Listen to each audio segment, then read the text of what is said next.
पहली बॉलीवुड फिल्म जो Soviet union में रिलीज हुई थी वो थी ख्वाजा अहमद अब्बास की धरती के लाल।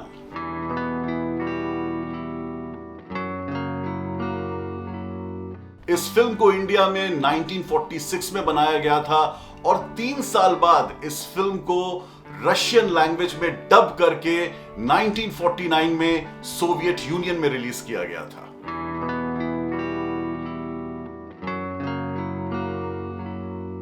लेकिन धरती के लाल वो टॉप 10 बॉलीवुड फिल्मों में से नहीं थी जिसने यूक्रेन, रशिया और पूरे सोवियत यूनियन में सबसे ज्यादा बिजनेस किया था। वो फिल्में कौन सी थी ये मैं आपको इस वीडियो में बताऊंगा और ये उम्मीद करूंगा कि जल्द ही ये सफेद रंग हमें देखने को मिले। रशिया और यूक्रेन के बीच जो लड़ाई हो रही है, अमन और शांति वहां जल्दी बहाल हो। जब भी हम बॉलीवुड और सोवियत यूनियन की बात करते हैं तो राज कपूर की फिल्मों का जिक्र सबसे पहले होता है। But you will be surprise कि राज कपूर के अलावा भी कई ऐसे एक्टर्स थे जिनकी फिल्मों ने सोवियत धरती पर कमाल किया। फॉर एग्जाम्पल, आज इस टॉप 10 लिस्ट में 10वें नंबर पर एक ऐसी फिल्म है जिसके लीड एक्टर थे देवानंद, साथ में थी वैजंती माला और इस फिल्म में ललिता पवार का एक बहुत ही इंपॉर्टेंट रोल था। फिल्म 1968 में रिलीज हुई थी इंडिया में, दुनिया।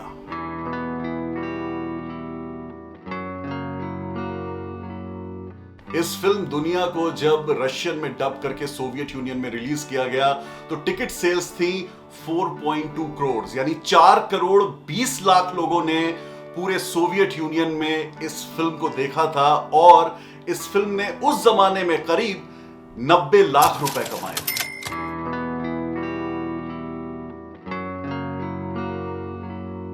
इस टॉप 10 लिस्ट में जो 9वें नंबर पर फिल्म है वो एक धर्मेंद्र स्टारर है। एक ऐसी फिल्म जिसने धर्मेंद्र को बॉलीवुड में स्टैब्लिश किया था, एक ऐसी फिल्म जिसमें धर्मेंद्र का शर्ट उतारना आज भी लोगों को याद है। इस फिल्म के डायरेक्टर प्रोड्यूसर थे ओपी रल्हन। 1966 में ये फिल्म रिलीज हुई थी एंड आई नो कि आपको फिल्म का नाम मालूम चल गया है, फूल और पत्थर।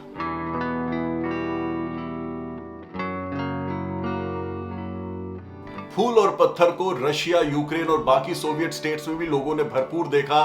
टिकट सेल्स थी 4.5 करोड़ और इस फिल्म ने उस जमाने में 95 लाख रुपीस कमाए थे।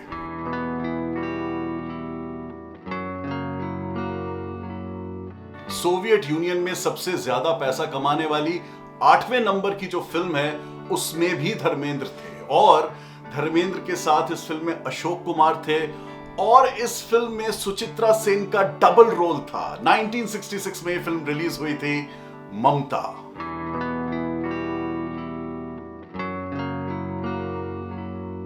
बंगाल की सुपरस्टार सुचित्रा सेन को भले ही बॉलीवुड में ज्यादा सफलता ना मिली हो, लेकिन उनकी ये फिल्म ममता इंडिया में भी सफल थी और यूएसएसआर में भी। इनफैक्ट 5 करोड़ लोगों ने सोवियत यूनियन में इस फिल्म को देखा था और उस जमाने में इस फिल्म ने सोवियत यूनियन में 1 करोड़ 15 लाख रुपए कमाए थे।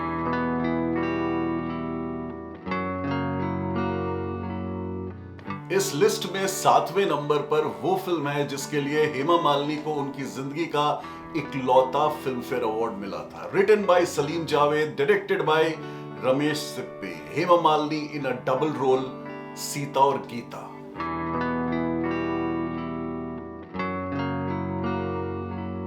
सीता और गीता इंडिया में 1972 में रिलीज हो गई थी, लेकिन यूएसएसआर में ये फिल्म 4 साल बाद 1976 में रिलीज हुई। इसको डब किया गया था रशियन लैंग्वेज में और इस फिल्म को यूएसएसआर, सोवियत यूनियन में 5.5 करोड़ लोगों ने देखा था और इस फिल्म ने 1 करोड़ 20 लाख रुपए कमाए थे।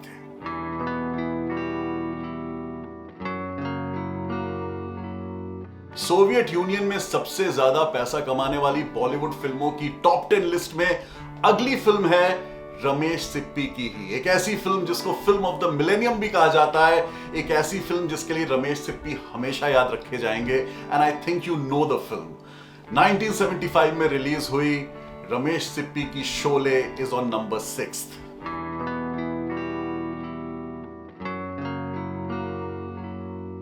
शोले इंडिया में रिलीज होने के 4 साल बाद सोवियत यूनियन में रिलीज हुई थी इन 1979। इंडिया की तरह ही सोवियत यूनियन में भी लोगों ने इसे बहुत पसंद किया। करीब 6 करोड़ लोगों ने फिल्म को देखा था और इस फिल्म ने उस जमाने में 1 करोड़ 30 लाख रुपए कमाए थे।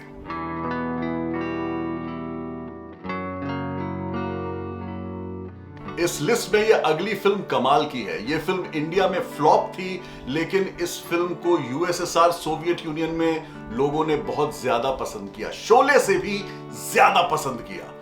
फिल्म में लीड एक्टर थे ऋषि कपूर। ये फिल्म 1976 में रिलीज हुई थी and I think you will be surprised इस फिल्म का नाम जान के, बारूद।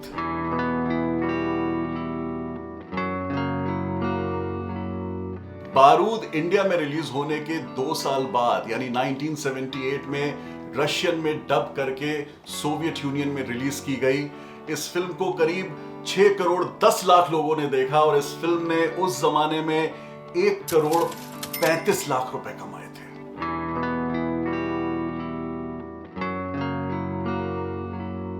इस लिस्ट में चौथे नंबर पर एक राज कपूर फिल्म है और ये वो राज कपूर फिल्म है जिसने राज कपूर साहब की नैया पार लगाई थी जब उनका सब कुछ डूब गया था। एक टीनेज लव स्टोरी पे बेस्ड ऋषि कपूर एंड डिंपल कपाड़िया की बॉबी।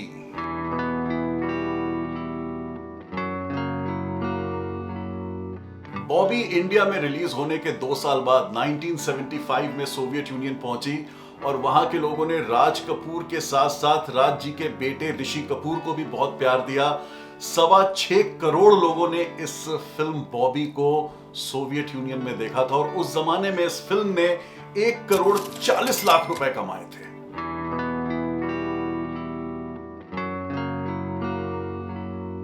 इस लिस्ट में अगली भी एक राज कपूर फिल्म है और इस फिल्म के बारे में मुझे कोई ताज्जुब नहीं है कि वो इस लिस्ट का हिस्सा है। इस फिल्म में रशियन एक्टर्स भी थे और इस फिल्म को मॉस्को में शूट भी किया गया था। इनफैक्ट इस फिल्म की वजह से राज साहब का सब कुछ लुट गया था और बाद में बॉबी ने राज साहब की लाज बचाई थी। I think you know the film I am talking about, मेरा नाम जोकर।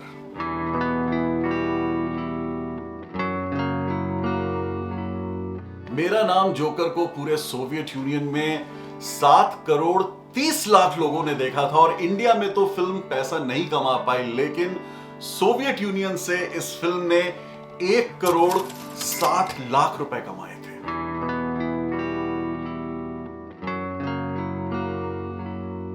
इस लिस्ट की नंबर 2 फिल्म एक बहुत ही स्पेशल फिल्म है। इस फिल्म ने सोवियत यूनियन के साथ साथ eastern Europe, middle east, Africa सब जगह झंडे गाड़े थे। इंडिया में यह फिल्म 1951 में रिलीज हुई थी और इस फिल्म ने राज कपूर को ही नहीं, इंडियन फिल्म्स को या बॉलीवुड या हिंदी फिल्म जो भी कह लें आप, उनको एक पहचान दी ऑन द ग्लोबल मैप। आवारा।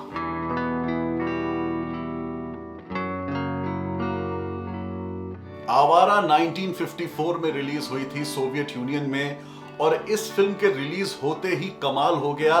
इंडियन फिल्म्स के लिए रास्ता खुल गया, सोवियत यूनियन एक नया मार्केट बन गया। इस फिल्म को ऐसा कहते हैं लोग कि करीब 10 करोड़ से भी ज्यादा लोगों ने देखा था और इस फिल्म ने उस जमाने में 3 करोड़ 30 लाख रुपए कमाए थे।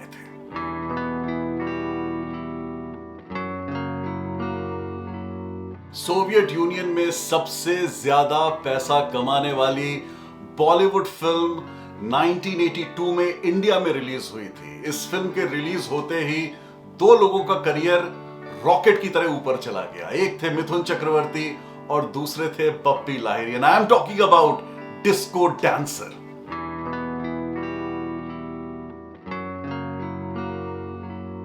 डिस्को डांसर 1984 में रिलीज हुई थी इन द सोवियत यूनियन और इस फिल्म के रिलीज होने के बाद मिथुन चक्रवर्ती इतने ज्यादा पॉपुलर हो गए कि उनको खुद विश्वास नहीं हुआ जब वो सोवियत यूनियन गए। लोगों ने इस तरह से मिथुन का स्वागत किया कि it was unprecedented. Disco dancer को पूरे सोवियत यूनियन में करीब 12 करोड़ लोगों ने देखा था और उस जमाने में 1984 में डिस्को डांसर ने 5 करोड़ 30 लाख रुपए कमाए थे, which was a big deal.